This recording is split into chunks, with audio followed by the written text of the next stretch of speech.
Yo, what is going on, guys? This is Fish119 here, and in today's video, we are going to be talking about the Gneisenau German battleship and an accuracy build instead of going with the auto-celiax build.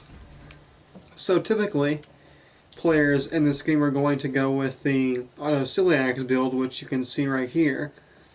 But I am not going for the auto-celiax build. I do not want to have a mainly focused tank build on my German battleships and secondary build.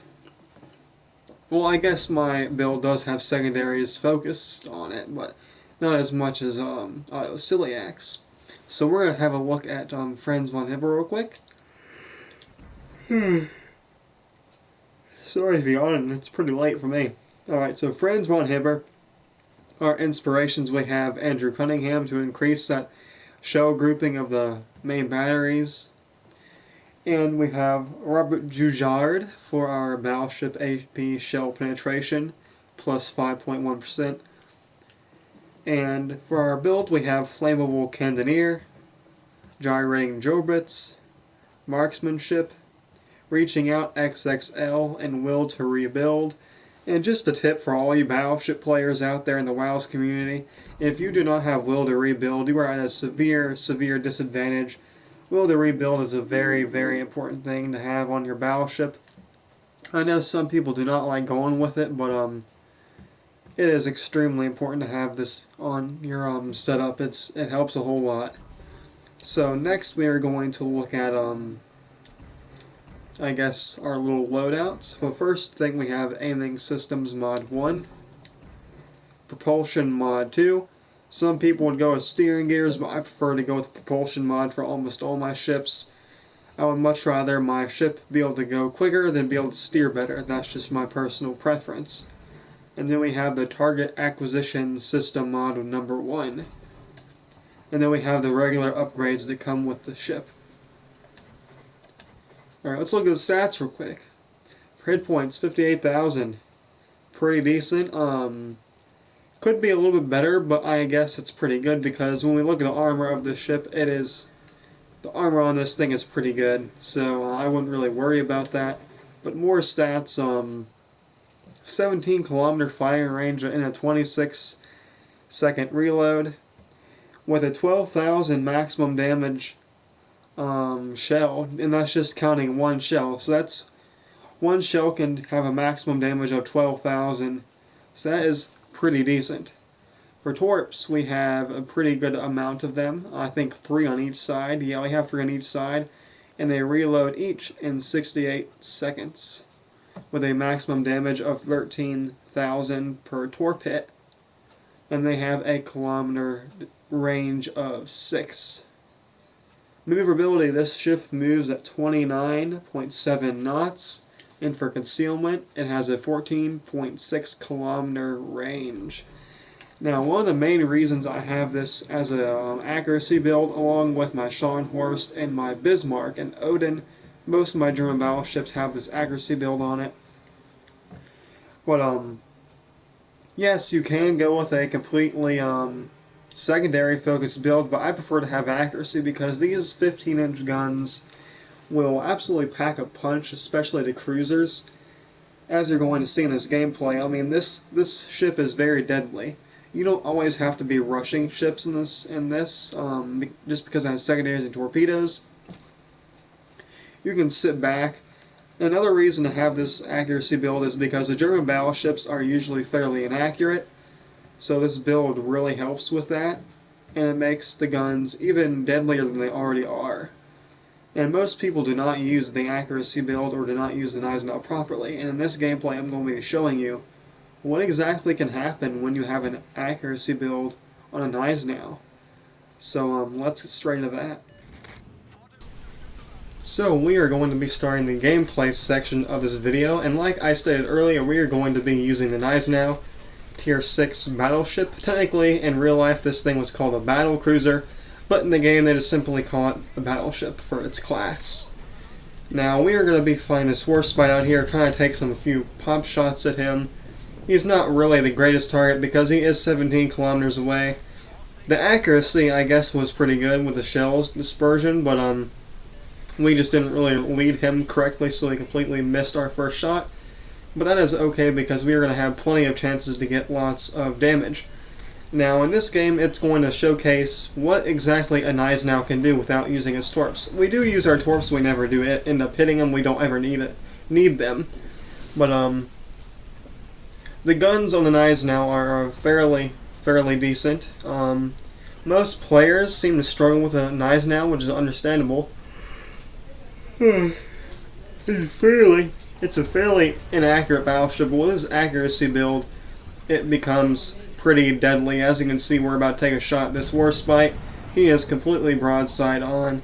There is the shot out, and let's see exactly what happens. Get a really juicy hit on him right there. 4 penetration to his broadside. So he is definitely hurting. He is trying to flee as quickly as he possibly can. This is not a situation that he wants to be in. Now over to our west, we just looked over there. There is a Gneisenau, and I believe a cruiser over there too. But we are still going to be focusing this Warspite because he is the deadliest target, because he has excellent armor piercing and excellent HE. So we're just going to keep trying to wither him down. Now we're up to 37,000 damage. So we're definitely doing our part, trying to push slightly into this base, even though we're not in the base just yet. We are making sure that no one is able to get in this general area. Now Warspite looks like he is 13 kilometers away, now 15 kilometers away. But we are taking shots at him. He is almost dead.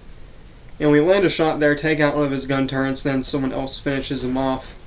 Now we have a Devonshire, which is a cruiser that I knew there was a cruiser over there, but didn't really know what it was. It's the Devonshire, British heavy cruiser. And a Gneisenau, same thing we're in. Then we also see an Algerais over to our east, so we're going to start taking some shots at him because he is a fire spamming ship, and we immediately get a citadel on him. Looks like 1 penetration and 1 over penetration, and now we are up to 53,000 damage. Now we are going to reverse a little bit out of this situation. Just want to disengage real quick, take a little standby, figure out what is going on. Just to rethink the strategy before going in there and being like, okay, let's do it. So we're just going to go back here just real quick. Continue taking shots, of course, but making sure that we are protecting our right side from enemy fire. So the only people that can fire on us are from the people on the left. And now that you can see this Gneisenau is taking some shots at me, not really doing a whole lot of damage. We are able to ricochet most of his shells, and I'm pretty positive he didn't have an accuracy build like we do. So he's going to have a little bit of a harder time hitting us. Even at 10 kilometers away, he's going to have a harder time, which is why this accuracy build is really good. The guns in this ship are fairly hard hitting if you know how to use this thing properly. Especially cruisers. If a cruiser is close enough to you, or even like within 15 kilometers, you can just completely delete them. Like you're going to see me do this poor Devonshire right here. That was 2 shells that hit him. 1 citadel, and that is our first kill of the game. He is now down, and now our main goal is just to try to push into this base, take the Baker base, and the Pensacola, he decided it's time to be ballsy halsy and come out here. But we are not up for that. We are going to shoot him in his stern, and we take about a pretty good chunk of his health away, so he is not really that happy. Now up to 85,000 damage. And now another little guy that's coming out is this Surrey. And we do not like that at all. We are about to use our torps on him because he has torpedoes too. I believe he does anyway. A cruiser that has torpedoes, I'm pretty positive that he has torps. So we are going to send our torps out real quick. We are also going to shoot him to make sure that if our torpedoes do not finish him off completely, we have our guns to do it. So we did not need to fire our torpedoes because we just got the Dev Strike. He had full health and now he has 0. Now we're up to 115k damage. So we are doing pretty good on this side. Now we are slipping into the Baker base and capping it. Now our main objective is basically try not to get shot at and take out any ships that dare to come in this area, which is the California Gneisenau out there, and this Pensacola near us. Now we're going to take a shot at him. Look at that accuracy. And look at how much damage we just did at that Gneisenau. We just did a whole lot of damage. Now we're up to 133,000 damage. So, yeah, he's not really happy about that salvo we just took on him. And he is still slightly broadside now, so not really so much anymore. But as you see, we only have 12 seconds left. Someone just finished off the Pepsi Cola, and now we're just going to keep shooting the Gneisenau because he's looking like the best target. Sadly, we just whiffed that complete shot, and as you can see, I get a little bit frustrated on my screen because I should have hit that shot, but my aim decided, well, today is just not going to work. But this has been a pretty good game so far. We did all our jobs. We captured the base. We've been defending this area, keeping them off. Our team has also been doing an excellent job too. Our team has captured all of the bases, and they don't have very many ships left. Took another shot at him, got 3 penetrations, and that was all we got. So I would say it's a pretty good salvo. Spot the Icarus out there real quick, but he is not our primary target. This Gneisenau is the primary target. He is giving us the best angle. Take another shot at him. He is pretty much broadside on. And just watch what happens. Not a whole big result, but as you can see, like, this build is definitely working in our favor. We haven't had to use a single torpedo. The game just ends right there. And we never used our torpedoes. We just relied on our guns, and that is the ability of the accuracy build. Now, I hope you guys enjoyed today's video, and if you did, make sure to leave a like and consider subscribing. And I'll see you guys later. Thanks for watching, and peace out.